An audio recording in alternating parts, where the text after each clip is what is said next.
Começa agora pela Rádio Rio de Janeiro, Momento São Joana de Ângeles. Um programa que trará a você as lições da espiritualidade. Produção e apresentação, Maria de Fátima Miranda. Amigos ouvintes da Rádio Rio de Janeiro, estamos de volta, agradecidos a Jesus pela bênção de mais uma oportunidade, né? Na companhia do Renato Souza. Olá a todos. Eduardo Araújo. Muita paz. E o Pardal Invisível. Isso. Então vamos nós. Chegou o nosso leitor aí, Renato Souza. O Momentos com a Joana, Isso. Estudando momentos de saúde e consciência, no capítulo 4, falando sobre liberação. A partir do terceiro parágrafo, Renato. Então, Dona Joana começa dizendo assim: não se pode evitar o haver nascido em um lar agressivo, entre pessoas hostis, sob injunções socio-morais e econômicas penosas. Tal acontecimento faz parte do passado e a lamentação somente complica-o, ao invés de eliminá-lo. E aí a gente lembra, não é, de que nós pedimos os gêneros das nossas reencarnações. Não é? Pedimos os gêneros e as outras coisas nos serão acrescentadas ao processo reencarnatório de acordo com a necessidade de cada um. Mas o gênero das provas, melhor dizendo e até corrigindo o que eu quis falar, o gênero das provas nós pedimos. Não é verdade? E tem pessoas que, ouvindo o Renato falar assim, eu pedi, né? Eu pedi para ter um filho que age assim, para ter um companheiro, para ter uma irmã. Olha, pedir para Deus não é só articulação vocal. Exato. Porque se fosse assim, os mudos não pediriam nada, não é? Mas nós pedimos através das nossas escolhas, das nossas atitudes e da resposta que damos à vida quando ela nos convida. E que bom que a gente pediu. Imagina se fosse imposto. Se fosse imposto, né? Qual o grau de rebeldia você retornaria ao mundo espiritual pedindo contas? Faz favor, senta aqui comigo e me explica por que eu passei por isso tudo. Não é? Não, e ainda bem que a gente pediu, porque aí é a nossa consciência. E aí quando você vem pra cá, tu esquece. E graças a Deus que esquece, né? Porque quando nós desencarnamos e o amigo espiritual vai nos auxiliar a fazer um inventário daquelas experiências, ele não diz assim, olha, você está sofreu, porque aqui você falou tal coisa. Não. Você pode estar passando por isso porque aqui você não soube administrar tal situação, agiu de tal forma e implicou-se com a lei. Simples.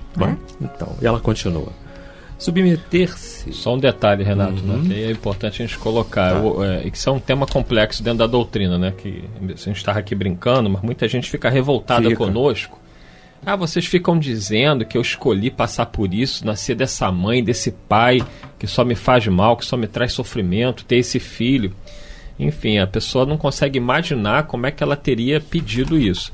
Na verdade, é mais complexo do que parece à primeira vista. Não é necessariamente uma questão de pedir, é uma questão de aceitar. Os benfeitores espirituais, antes de nós reencarnarmos, quando a gente tem um mínimo de lucidez, né, estamos lá numa colônia, passamos por tratamento, estudamos, e eles nos chamam, quando chega o momento adequado, para conversarmos sobre o nosso retorno ao corpo físico. E aí eles nos mostram as nossas necessidades. Então, se eu tenho um comprometimento com o Renato, e eu preciso resolver esse comprometimento com o Renato, aí os benfeitores vão conversar comigo. Olha, vocês tiveram problemas, mas ele me matou, ele acabou com a minha vida. Sim, mas em outras situações lá atrás, você também fez isso. Não necessariamente com ele, mas fez com outras pessoas. Então você precisa agora superar isso, tirar esse sentimento do seu coração. E a melhor maneira de você fazer isso é estar ao lado do Renato. Então é feito um trabalho de convencimento. Aí eu falo, mas como é que vai ser isso? Como assim estar ao lado dele? Vocês vão ser irmãos. Ele vai nascer primeiro, depois você vai chegar, ou ele vai ser seu pai. E aí vai ser conversado o que está sendo projetado. A reencarnação de Sigismundo mostra esses bastidores. Vai ser projetado o que vai ser necessário para que eu e Renato, numa nova encarnação, a gente consiga reparar os erros do passado, se entender, se ajustar dentro do que for possível e retornar ao plano espiritual numa situação melhor. Então, não é que os espíritos... eu cheguei para os espíritos e falei, não, eu quero reencarnar filho do Renato. Ele me matou, agora eu quero que ele seja meu pai. Não é bem assim.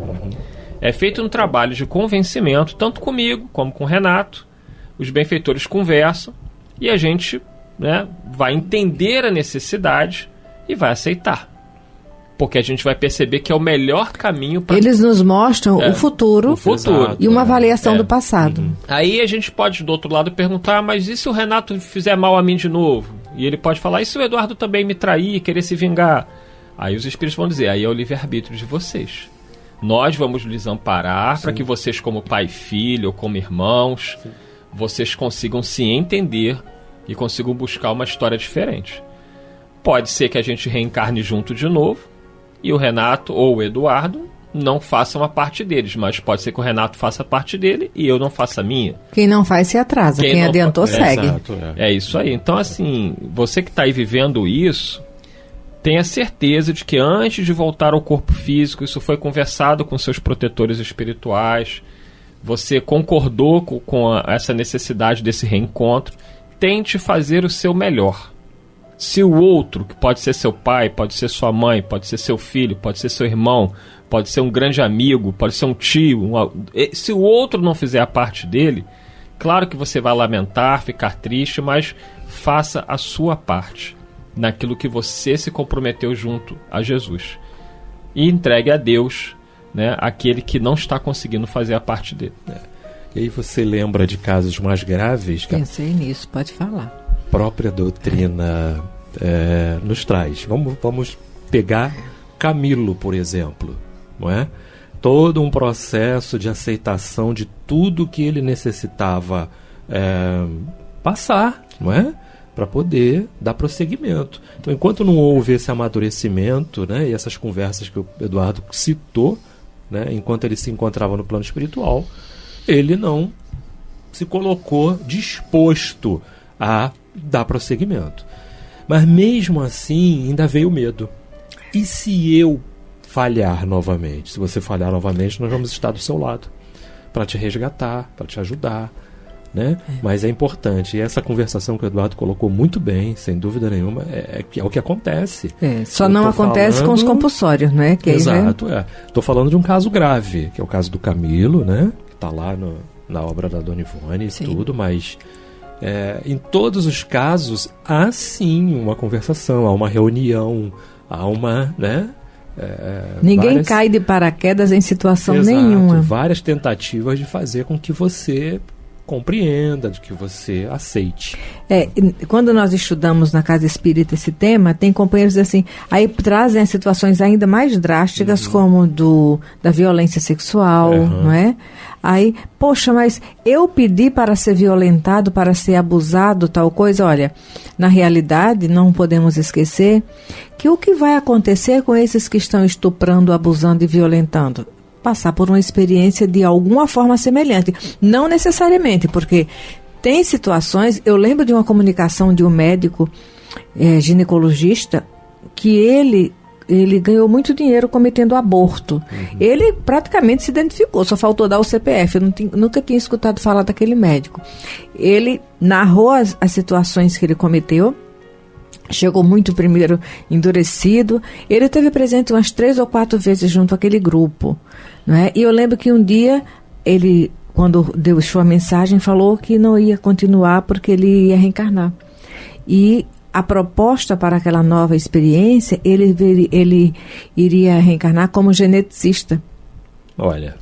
Abusou tanto, ganhou tanto dinheiro na situação do aborto, que ia vir na mesma profissão ligada à medicina, né, da ginecologia, mas auxiliando justamente aquelas pessoas que podem ter sido vítimas dele naquelas situações do aborto. Não é? Perfeito. Vamos lá. E ela continua: submeter-se às reminiscências deploráveis torna-se uma forma de infeliz masoquismo que vitaliza o que não se tem como eliminar, embora os recursos de que se dispõe para sobrepô-las e esquecê-las. Toda vez que alguém se apoia à autocompaixão diante do insucesso da existência planetária, acomoda-se ao sucedido e preserva-o por conformismo.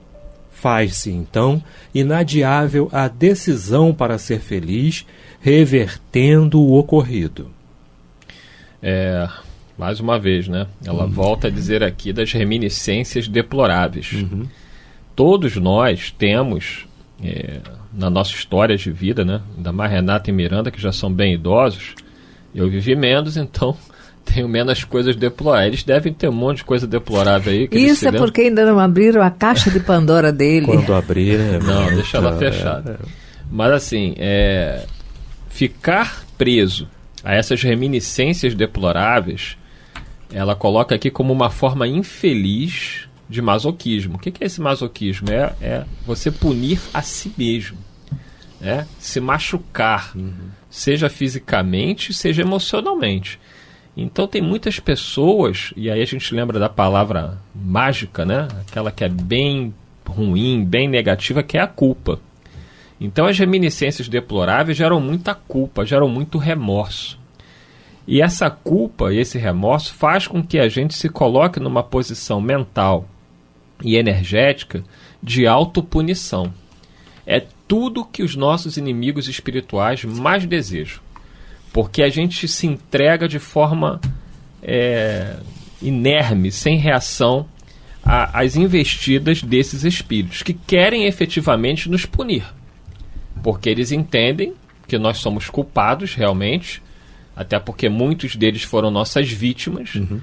E aí, encontrando em nós esse sentimento de culpa, esse remorso, né, essas reminiscências deploráveis que nós ficamos alimentando dos nossos erros desta vida e de outras, aí a gente cai numa situação de vulnerabilidade e podemos entrar num processo de obsessão extremamente grave, complexo e difícil de conseguir se libertar. Os médicos não descobrem qual é a doença que você tem, os remédios não funcionam, a pessoa se entope de remédio psiquiátrico e só piora, as doenças físicas não param de aparecer e todos os profissionais ficam completamente perdidos. Por quê? Porque eles não conseguem encontrar a causa real do problema. Renato Souza. Exatamente, não é? E aí vai se arrastando e pode se arrastar para as próximas reencarnações também, não é? Problema psíquico, não é? A gente tem vários relatos. Vai acumulando lixo. A gente tem vários relatos, não é? Já chegam aquelas coisas que causam trauma e que não foram executadas por nós mesmos, mas situações que nós passamos, não é? Muitos espíritos que passaram, por exemplo, pela época da guerra, não é? Levam situações, traumas, sim. E né? quem viveu na época da guerra sabendo do que houve. Exato, você pode não ter, pode ser totalmente neutro aquilo, não ter nenhuma participação, envolvimento com aquilo num primeiro momento, numa primeira observação, numa primeira ótica. Mas não foi o causador, não estava lá dentro, mas passou por todas aquelas situações, não é? De ter que economizar isso, de ter que se esconder, de ter que correr, de ter que, enfim, né? Todas essas coisas. Isso aí causa trauma. Imagina as situações pelas quais você equivocadamente passou, e aí não tem como, passou, esquece. São marcas, não é? Vai lembrar. E você vai diluindo. Porque o perdão, ele não passa pela amnésia, não. Não significa que você tem amnésia, esqueci, não é isso. É aquilo não te incomodar mais. É você tirar dali realmente um grande ensinamento e fazer daquilo ali um passo, né? Um degrau para que você possa seguir adiante, né, Miranda? O perdão, num momento nós estivemos ouvindo o expositor que ele falava assim, que o perdão é uma plástica na cicatriz. Exato. Perfeito. Nossa, muito boa colocação. Porque cicatrizar já é o esforço de sair daquele estado. A ferida está ali, aí vem o bálsamo do socorro divino e cicatriza. Mas às vezes a cicatriz ficou tão evidente que deixa uma marca, né? Quando você se perdoa, você vai fazendo uma plástica naquela cicatriz e vai atenuando. E esses dias mesmos, esses dias não, tem dias que a gente se lembra assim de coisas que a gente fez, que se equivocou.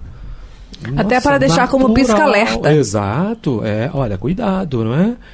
E hoje, ouvindo, né, estávamos ouvindo o Livro dos Espíritos, os áudios das perguntas 258 e seguinte, né, falando sobre esses processos reencarnatórios, falando sobre essas situações todas, e a gente estava analisando tudo isso, dizendo assim, precisamos seguir em frente. Você às vezes é colocado num meio, não é? E naquele meio você está sujeito, sem dúvida, às coisas ali, tem a questão do livre-arbítrio, tem tudo isso.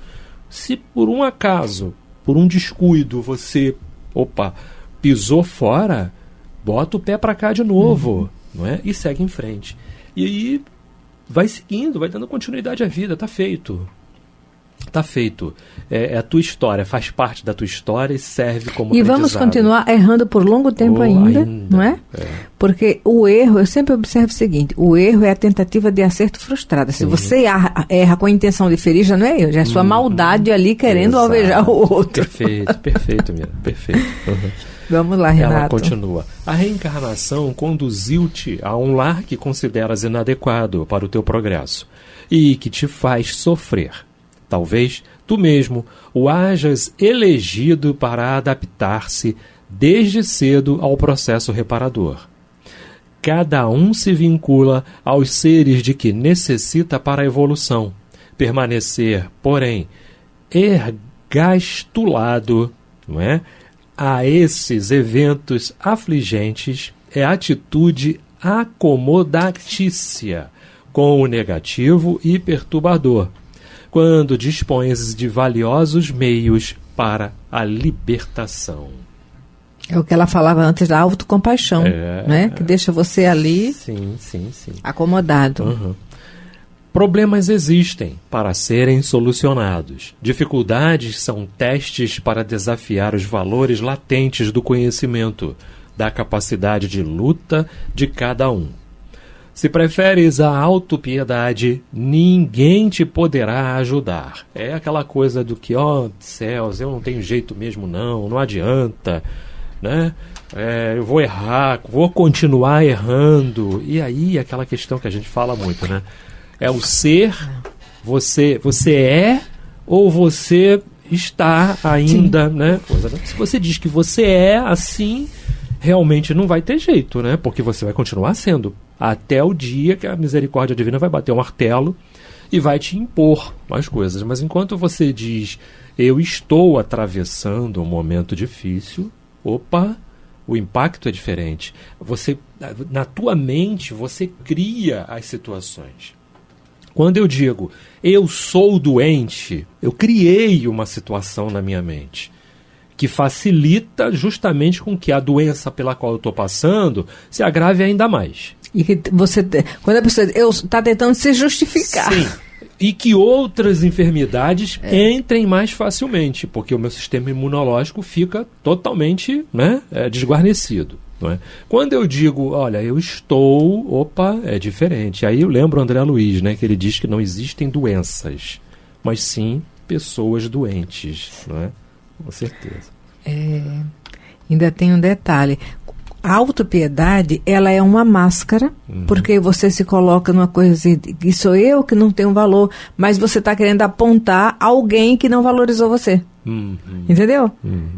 A autopiedade é uma máscara. Porque você fala assim, porque eu não sirvo para nada, porque eu isso e aquilo. Aí implicitamente ali, sabe? Tem uma mensagem subliminar querendo dizer que ninguém dá o valor que você acha que deve, que ninguém faz o que você acha que deve, que o outro não atende como você acha que deve ser atendido. Então, a autopiedade é por isso que ela é enfermidade mesmo. Com certeza. Porque ela vai gerando limo, um bolor em cima de uma situação. É obsessão. Autopiedade é obsessão. Não é? Eduardo, quer falar alguma coisa? Não, vamos lá. Então vamos lá. O ressentimento, o medo, a queixa, a reclamação do passado, mais te farão dependente do acontecido, no qual inconscientemente te apoias, a fim de não lutares pela restauração da paz e o logro da alegria. Olha que a gente conhece gente que tem esse tipo de comportamento, e aí você verifica. Quem não tem um pouco de conhecimento sobre as coisas, né, não sabe e faz julgamentos precipitados. Mas é importante verificar que a pessoa é enferma, que vive se lamentando o dia inteiro, e vive reclamando o dia inteiro. E isso afasta realmente as pessoas. Claro que ninguém é um monge tibetano que possa ficar do lado de uma pessoa que reclama 24 horas por dia. Não vai conseguir. E o monge não fica, ele se desliga. Exato, ainda não somos inatingíveis, não é? A gente não dá. A nossa paciência ainda tem um certo limite, não é? Então, mas é preciso compreender, poxa, então no momento que eu não tenho paciência com isso... Ela está embrionária, né? Ela está embrionária. Mas isso é obsessão, né, Edu? Com certeza. Eu estou aqui lembrando, a gente vai lendo e lembrando de muitas... As pessoas vão nos contando as histórias, né? Todo mundo quer se libertar do sofrimento. Mas a gente fica muitas vezes preso ao sofrimento por causa desse ressentimento, do medo, da queixa, a reclamação.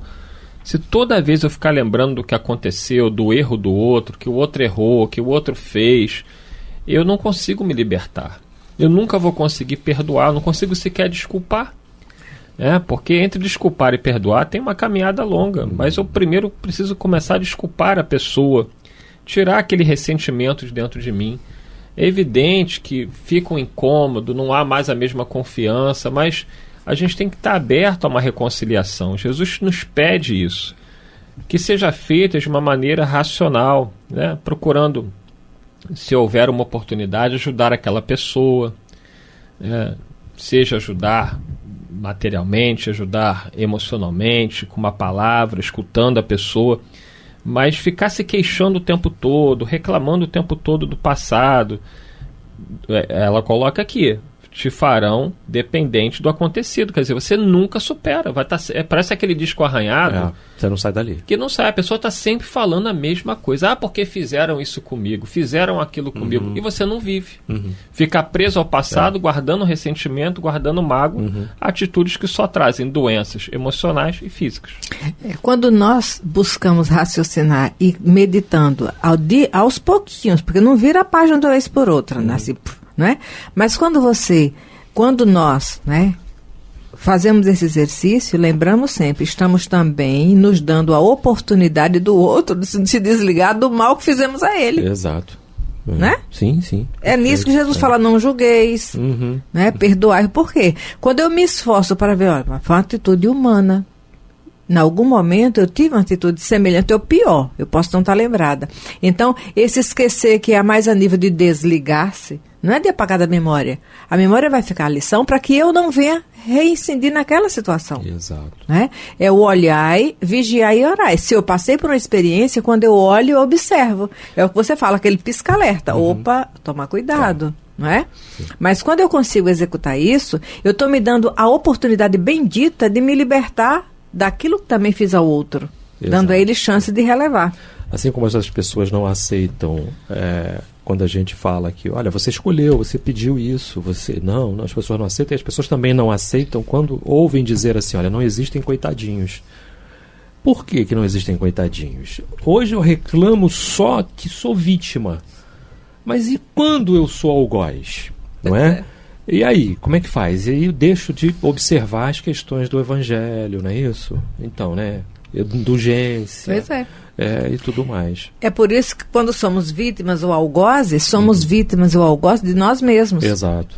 A nossa atitude primeira vai reverberar em nosso íntimo, em nossa bagagem, em nossa existência. Vai alcançar o outro se ele estiver na sintonia ou não. Você reclama que está sendo vítima, olha, estão falando de mim, estão me tacando pedra, estão fazendo isso. E você fica reclamando que você é vítima. Então você está sendo algoz de você mesmo. Porque você permanece ali, de frente para aquilo, para aquela situação. Iludida. Não procura dar um passo, não procura prosseguir sua jornada. Não vai dar tempo da gente terminar. Isso aí, chegamos ao final de mais um programa. Desejando muita paz a todos vocês. Que Jesus nos conduza. Muita paz. A Rádio Rio de Janeiro apresentou Momentos com Joana de Ângeles. Um encontro com as lições da espiritualidade. Produção e apresentação, Maria de Fátima Miranda.